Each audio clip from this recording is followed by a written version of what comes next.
I'm privileged that I sit alongside DSSC in 1981 when I did the 37th staff course. I'm honored, sir.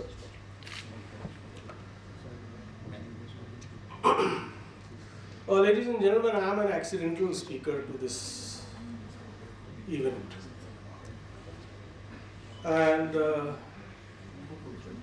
it is not out of magnanimity that I say that. As it happened, on the morning of 10th December, 5 o'clock, I left a small village near Shimla where I stay to be with Bipin Rawat on his last journey. I drove into DSOI to have lunch, and that is when sheer bad manners, I overheard what man Chaube was talking to his group in the dining hall. I heard him for a few minutes and then I went up to him and I said, you know, Mayank, enough huge, large volumes of stories about the valor of Indian military on 1971 and successive wars is being talked about. But with a specific reference to 1971,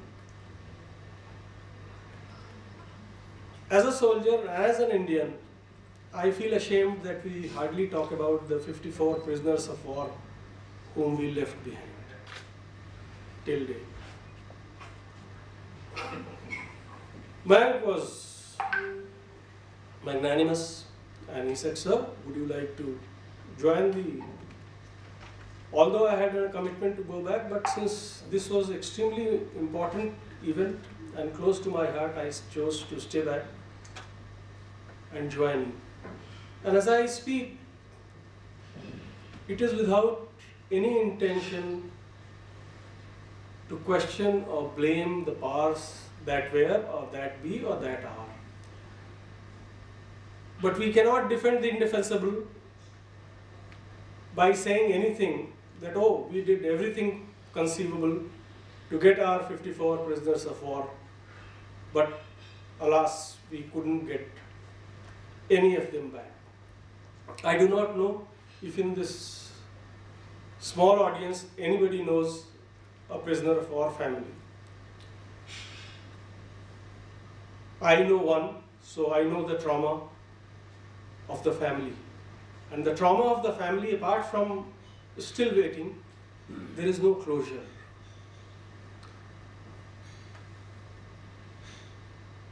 You know, let me not recount what we have done, like two groups we sent in 1983 and 1990 to Pakistan jails to look for the prisoners of war.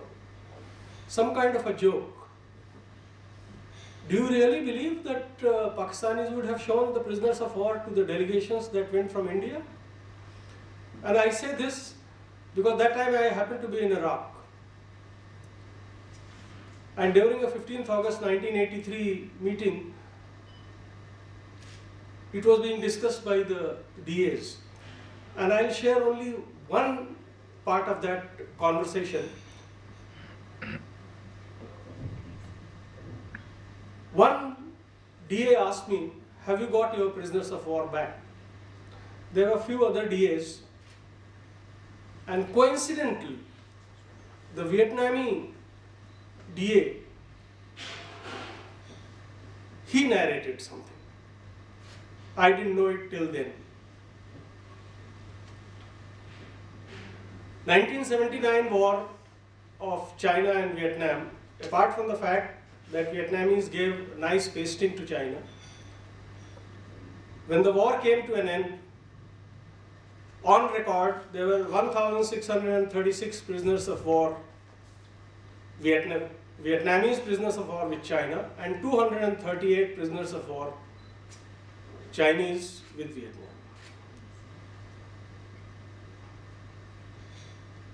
Their ceasefire meeting or meeting after the ceasefire was conducted under the aegis of Russians. During the first meeting, the Chinese side was headed by their vice foreign minister. They had terms of reference, and the moment the meeting opened, the first thing the Vietnamese side said, we will not discuss these terms of reference, we will first discuss and exchange the prisoners of war. The vice foreign minister of China was perhaps not prepared, and the meeting was closed. When they met again after a week or a little later, once again the same issue was raised. To cut the long story short, Vietnam started talking to China about the truce only after getting 1,636 Vietnamese soldiers in exchange of 238 Chinese soldiers. And here we gifted over 93,000 soldiers and got nothing back in return. A very eminent foreign service officer whose write-up now is on Google. One of the reasons given, now please understand, I'm quoting, he is on Google, you can see his name. And I'm quoting eminent people who were with then Mrs. Gandhi, Mr. Haksar, R.M. Kao, D.P. Dhar, that one of the primary reasons for not extracting our 54 prisoners of war, and let me be very candid, they were alive. Hussain Gill was alive, Anil Tambe was alive, Ashok Suri was alive, there were documents. Pakistani radio has announced. The issue was very, very, very simple, and it is said, and I am quoting the foreign service officer who says that after 40 years I can share. The concern was, our concern was, oh, if we do not release 93,000 prisoners, Sheikh Mujib will not return alive to Dhaka. While it might have been an excellent diplomatic decision, but could we have decided to leave our prisoners of war for that? I do not know, because there are no records available. The few minutes that I have left now, I share my personal anguish as a soldier. We have not done anything worth the salt as a soldier to get them back. Let me once again narrate an incident. In 1985, my first tenure after return from Iraq to Air Headquarters, I happened to accompany an Air Marshal for presentation to Chiefs of Staff Committee on certain issue. That those times, you know, the presentations were on overhead projectors, so I had to show the slides. While waiting for the presentation, there was a huge, thick file line where minutes of Chiefs of Staff Committee of earlier times were there. I can't recall since when. Well, since I had nothing better to do, I just was leafing through. Let me tell you, and this is from memory I say, I did not find a single mention in those minutes. Of course, I am now talking 1985, 14 years after the war. A single mention of where our 54 soldiers are in Pakistan. We did not discuss. Much later, towards the end of my service career, I happened to be in Ministry of Defense. In my appointment, I could visit all India, and I visited all over the country, and I went to every Kendri Sainik board where I went. I had a list of the prisoners of war, and I asked them, are you aware of their families? Ladies and gentlemen, it is a sad commentary that not one, and I repeat, not one had any clue as to where the prisoners of war family is and in what shape. The prisoner of war family that I knew in Allahabad, you know, at that time, the rule was that a prisoner of war had to be will be declared dead only after 7 years.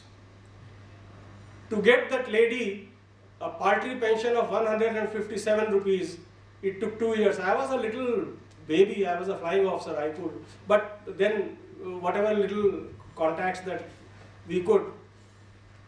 This is what we have done. It's a festering wound in our psyche, and we cannot forget it. It is not to dampen the spirit of the valor of our soldiers, but how can we forget, and how did we forget the 54? All of them will be now in late 70s or 80s. I have no idea if they are alive. But the families want a closure. And that closure, ladies and gentlemen, will never come. Why we don't discuss with them? Only recently I have written a letter to no less than the Raksha Mantri that would you deem it fit to list their names in the war memorial for whatever it is worth? I do not know what, if anything, will happen.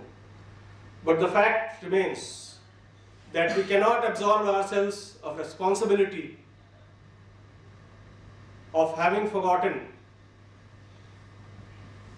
the 54 who will perhaps never come back, but who ought to have come back. May I, with the permission of the organizer, request the audience to stand for a few seconds and pay respect to those who did not come back, and observe maybe 10-second silence. Thank you very much. Please sit down. May I also request that once I conclude, there should be no clapping. Let the deafening silence roar into the psyche of the powers that be, who failed to get them, and also reach the ears of those unfortunate who are still behind the walls or the bars of Pakistani jails. I salute them as a soldier, and I pay my respects to them and accept my failure for having done nothing to bring them back. Thank you.